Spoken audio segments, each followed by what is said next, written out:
Rescue. जी बिल्कुल, मैं शार फैसल पे मौजूद हूँ। मैं आपको बताऊँ, ये वो सुजुकी है जिसके अंदर जो है वो शेर मौजूद था, और ये वो पिंजरा है। मेरा कैमरामैन आपको दिखाए कि ये पिंजरा है जिसके अंदर से शेर निकल के बाहर आया है। और मैं आपको बताऊँ कि शेर ने जो है ये पिंजरा तोड़ा है, इसकी ग्रिल जो है वो टूटी हुई है, सारी जालियाँ इसकी टूटी हुई हैं। और इसके साथ साथ मैं आपको बताऊँ कि इस सुजुकी में अभी भी जो है वो एक बड़ा कछुआ मौजूद है, बहुत बड़ा ये कछुआ है। इसकी तकरीबन जो अगर हम हजम देखेंगे तो तकरीबन जो ये 2.5 फीट का ये कछुआ जो है वो लग रहा है। और 2.5 फीट के कछुआ जो है तकरीबन 10 से 12 किलो का ये कछुआ है।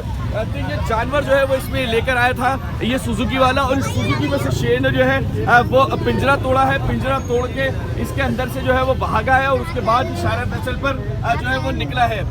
इसके साथ साथ मैं आपको बताऊं कि अभी कछुआ जो है वो इसी हाल में यहाँ पर मौजूद है, और उसको कोई भी यहाँ पर इस टाइम जो है वो कंट्रोल करने वाला नजर नहीं आ रहा है। अभी इसका जो मालिक है वो यहाँ पर जो है वो सामने नहीं आ सका है, लेकिन शेर अभी तक जो है वो अंदर मौजूद है। पार्किंग के अंदर शेर मौजूद है, और लोग कोशिश कर रहे हैं कि किसी तरह जो है वो इस शेर को पकड़ा जा सके। जी।